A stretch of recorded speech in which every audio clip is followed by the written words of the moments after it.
tell you something you already know. The world ain't all sunshine and rainbows. It's a very mean and nasty place, and I don't care how tough you are, it will beat you to your knees and keep you there permanently if you let it. You, me, or nobody is gonna hit as hard as life. But it ain't about how hard you hit.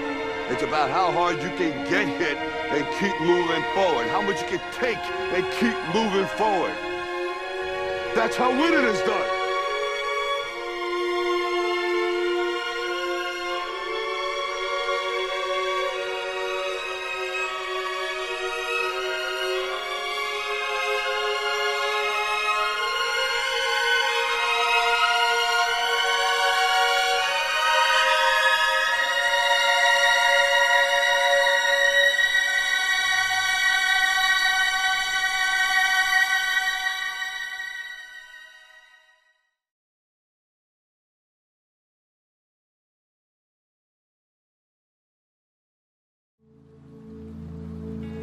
Sports psychology is particularly is unique in the sense that it's solely interested in the psychological element of sport, and that's a small sentence for something that actually covers a huge number of things. And there are different perspectives on sports psychology, and people have different expertise in it. But essentially, it's about you are a sports person. It doesn't have to be an elite Olympic level. Anybody who plays sport. You ask them, is there some kind of mental element to their game, whatever that sport may be, whether they play it competitively or just for fun. The vast majority of people will say there is some kind of mental element to being successful, to training, to being motivated, to all those things that are associated with sports. So sports psychology is particularly interested in all those things. And from a sort of positive psychology perspective, it's how we can enhance athletes or people who play sport, how we can enhance their performance through psychology. So we acknowledge, obviously, you need to be physically fit and be able to have the skill to play the sport, but you also need lots of psychological sort of edges as well. So you need to be motivated, you need to be focused, you need to be able to control your arousal and emotions, you have to control your aggression. All those kind of things are hugely important in sport, and particularly as you start getting at the higher level, that's the thing that makes the difference between someone who's very good and then someone who's the best in the world. They're able to deal with the pressure, and there is a lot of pressure in sport, particularly competitive sport. They're able to deal with that in a very positive way. I'm particularly interested in this notion of how we get people to be physically active, and what helps maintain it as a habit, because it's that which is of most importance, really. I mean, getting people started is great, and obviously you need to start. But in terms of health and mental health benefits, you need to do it regularly over your life, really. So I'm quite interested in that, and have taught that and researched that for the last few years. In terms of physical health, exercise is hugely important. I mean, if you look at the research, the relationship between exercise and chronic health conditions. So what I mean by that is things like cardiovascular heart disease, various types of cancer, respiratory illness, type 2 diabetes. The relationship between them is consistently inverse, in the sense that those people who are active, and that's roughly speaking about 150 minutes per week, so sort of 20-minute bouts. If you accumulate that number of minutes over a week, you're hitting the required amount of physical activity in order to gain health benefits. So it's things like reduction in cardiovascular heart disease, reduction in the various types of cancer, and some other illnesses as well. You're much less likely to develop type 2 diabetes, you're less likely to be overweight. So in terms of physical health, it's very, very important. It's not the only thing that's important. Diet's important, and other habits you may or may not have. But if you have a balanced diet, you don't smoke, you don't drink too much, and you are physically active, the chances are you will live a long, healthy life. And the key to that as well is not just the amount of years you live, but how much life are in those years. So it's how well you are going on. People can live with chronic conditions for a long time, but it is better to live without them, and exercise protects you from that. There's a wealth of evidence over the last 50, 60 years about the relationship between being active, doing exercise, and depression, anxiety, and general well-being. And essentially, again, you are regularly physically active, you are less likely to have depression, less likely to have anxiety or anxiety-related issues, and you're just going to be happier. You're going to be better. You're going to have better mental health.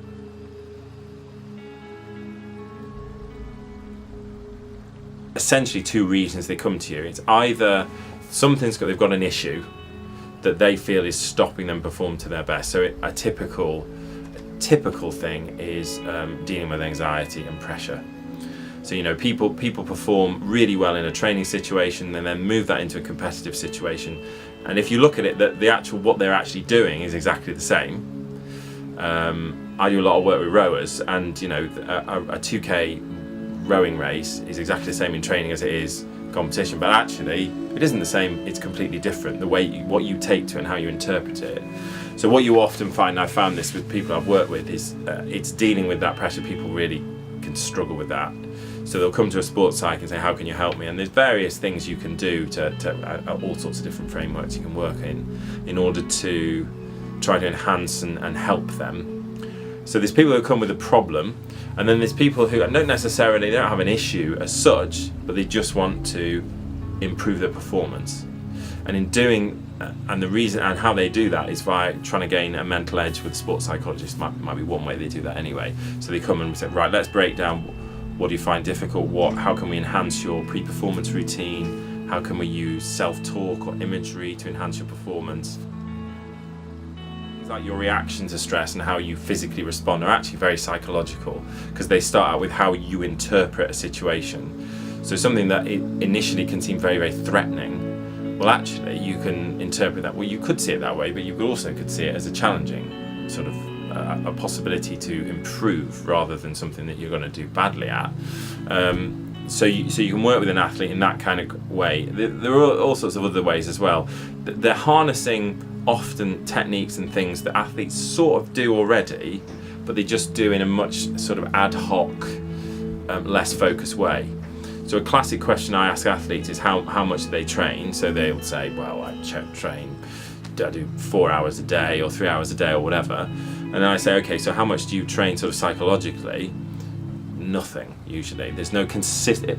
I think, from my perspective, sports psychology is about consistency. It's about bringing into your training regime mental training consistently. So it's about, you have dealt with competitions well in the past. Why was it at that competition you did really well and this one less well? And you start looking at the psychological elements and that, say, well, how can we make the positive experience the norm? And you look at, well, how can we enhance your thinking before a match, during a match, afterwards? How do we interpret situations to your advantage? Teams, slightly different model, but you can deliver sports psychology to teams. You start thinking about, right, how can you use these sort of techniques in a team sport? I mean, particularly when you're working with teams, you're often looking at things like team cohesion, group identity, communication in particular. How do people communicate? And often with a sports psych in a group, working with a group, it's all about giving them a space in order to talk about things they don't necessarily want to talk about with the coach, but actually expressing it in the group can be quite helpful. So if a teammate says, well, actually, I'm not really that keen when you shout at me, to the captain or whatever, they might then know, well, actually, maybe this person doesn't respond well to that kind of instruction. Maybe I need to be different with that person. In a rowing sense, if it's a group and there's a cox there, the cox can hear, well, how do you want me to talk to you in a race? How can I motivate you in a race? And then you can look at the individuals and how can we work as a group.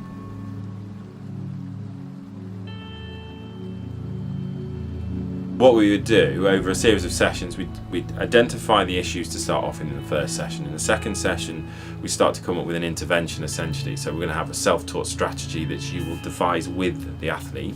The athlete in between sessions will then go and attempt to do that. Then in another session, they'll come and reflect. And it might take a 6 session, it might take 3 sessions, but it's sort of basically the framework consists of, you provide the training, a bit like a strength and conditioning coach would say, well, this is your program.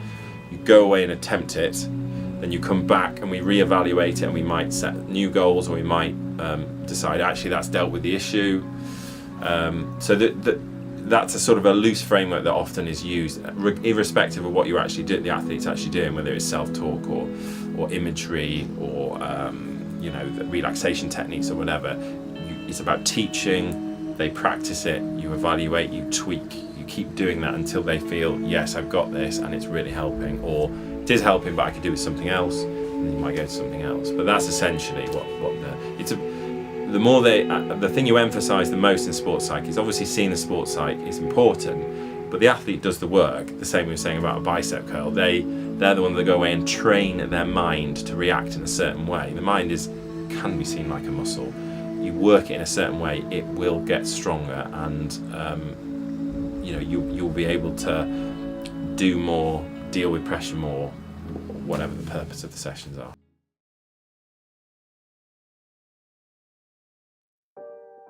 Nutrition is part of your body's essential survival mechanisms via things that are not made by ourselves, as in within our own body. So nutrition provides essential nutrients without which we won't survive. That's nutrition. What you eat directly reflects the bacteria that's in your gut. And the bacteria in your gut can directly affect your behaviour. And we know this for sure. It's becoming more and more and more apparent that gut issues and disruption in gut bacteria, which can be caused by inappropriate food or medications or periods of great stress, bereavements and stuff like that, can alter your gut flora. And that in turn alters the way we behave and the way we think.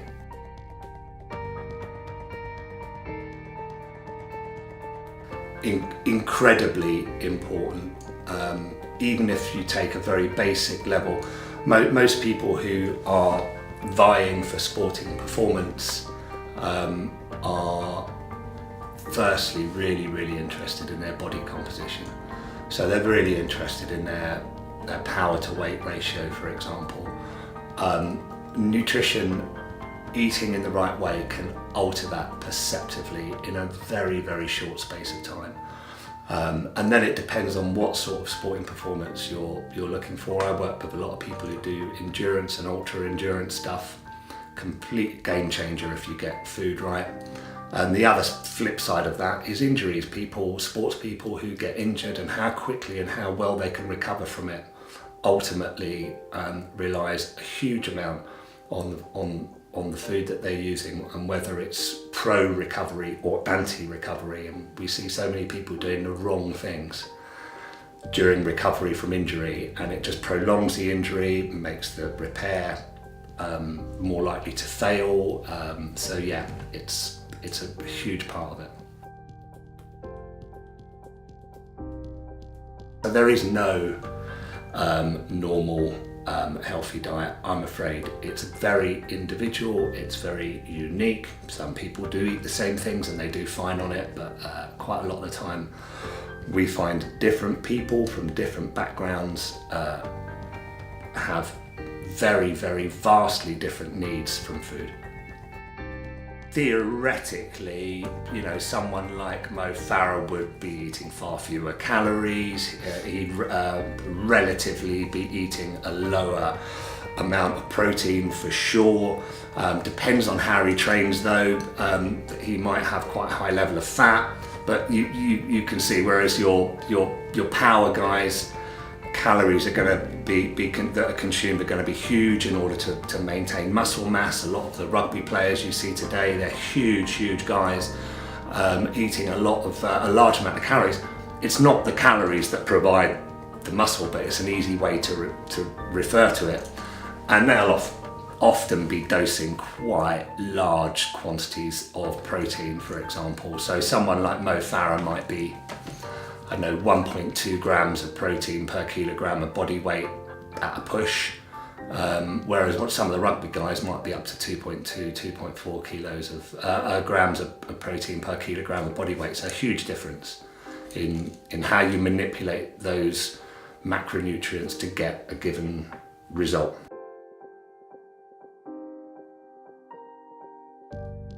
There's a vast difference in quality of supplements, who makes them, how they're produced, how they're delivered, etc., etc. But when it comes to the supplements I do use a pea protein powder for a lot of my clients for convenience. But then we use some protein amino acids, selective amino acids, to try and influence performance legally. It tends to be really interesting, depending on where that person's at. If they're, we sometimes put in supportive stuff. If they're walking the edge of performance versus failure and falling off the edge, so we try and support people through different parts of the season.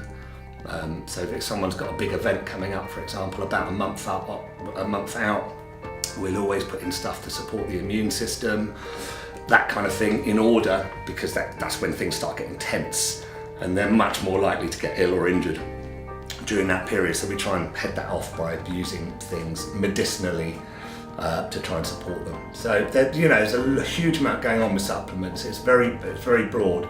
But one of the difficulties is, because of this whole contamination issue, you tend to get quite a level playing field unless you're very inventive. So you need to get quite inventive with supplements, I think.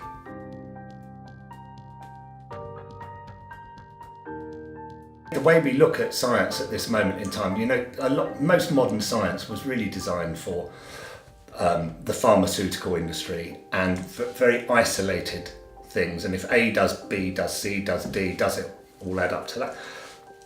A lot of that sort of science just simply doesn't work with lifestyle intervention. It simply doesn't work with so-called holistic medicine.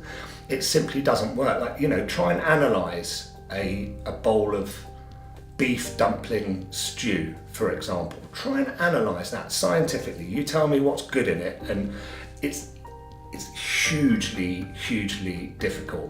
So there is some good science going on, but not very much of it. It's hugely expensive. Who's going to fund it? Who's going to pay for all of these interesting studies that we'd all like to do?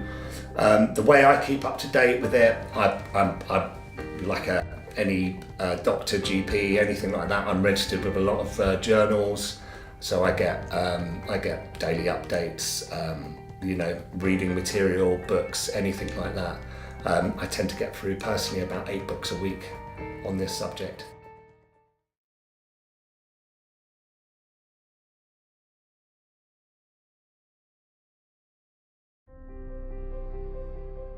For me, the biggest thing is about people. I love people. I'm fascinated by people. I love spending time with people. I'm intrigued. I want the athletes to be intrigued. I want to give people at this university that come and get involved in sports some of the best people to work with. So we take a long time to select coaches to fit in with a value set that I believe is important, which is about communicating. It's about empowering. It's about the students leading themselves. It's not me or the coaches. Yeah, the technical side and making sure, but allow the players to make decisions on the pitch. For me, that's where some of the best teams have come from. You can see that now with England Rugby. Very, very different under Lancaster as they are under Eddie Jones, and they're different coaches, both good in their own right, but the players seem to be reacting well to what Eddie Jones is doing, and I think that he's got quite a relaxed style, so they have a bit of fun, they have a bit of a laugh as well, and I think that's hugely important, that you have to trust. There has to be a trust built up, and I think that in terms of that coach or management player environment, is you've got to create something where people feel that they're safe and secure, and you can make decisions. And if it's wrong, then we look at it and we do something different. There is no right or wrong. There's just what can we do in a different way to make things better, and maybe performance will come out at the end of that.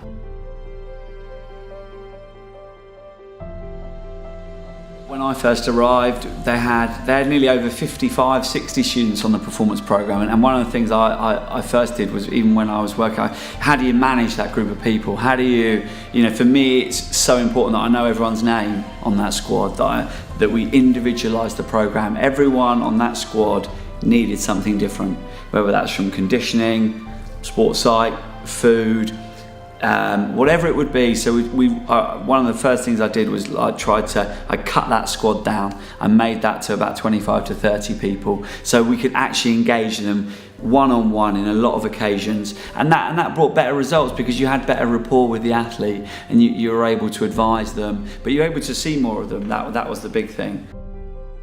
It's been a really incredible journey, not just for myself, but seeing where the university is, and obviously we're currently 9th in the Bucks League, which the university's never finished in the top 10. So for me, it would be a hugely proud and incredible moment if we did do that, and that would be everyone that's helped and supported that, from the students to the coaches to the staff to the people that prepare the pitches. It would be a complete joint effort, and so it has been a journey, but it's an incredible one, and I feel like the university is now seeing that sport is a key element of student life. And what it can bring to people. It can produce leaders, it can produce more confident people, it can produce more healthy minds, and I think that we owe the students to provide that service for them as they now pay to come to university. So it's really key that we do that. And so the journey, the great thing about sport, it keeps going. If we finish 9th, then I'll be told, how do you finish 7th? And then that's the next challenge. How do you move forward? How do you keep going in the right direction?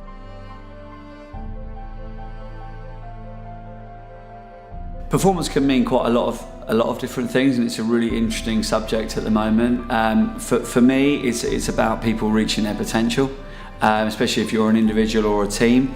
It's about what can we get out of that group or that individual in order for them to go and perform to their best. But performance means a makeup of a number of different things. I think that kind of when you look at the best teams, if you look at some of the kind of the world greats, from like the All Blacks to the Chicago Bulls to Man United, they've had a number of things in common in terms of that, and they've had incredible coaching staff. They've had a group of people that had an amazing set of values themselves and wanted to create something quite special in that team. Now that will go over a period of time. If you look at Fergie, if you look at the amount of time United were successful at the top, how you sustain performance, I think, is really interesting. I think that you can be good, for 1 year, and it could go wrong. It's a little bit like what's been seen at Leicester this past year, and we all know kind of what went on there with Ranieri. So how do you sustain successes in performance sport is one of my big things, and I think it just comes down to hard work. It comes down to being really reflective. For me, when I look at athletes that really achieve, that they can start to be quite reflective of their own performance and see where they need to make amends or to do things in a different way. And I think when you can create that kind of environment and that kind of rapport, maybe with a coaching staff and your players or your teammates, I think that's when real performance can start to come through and stay.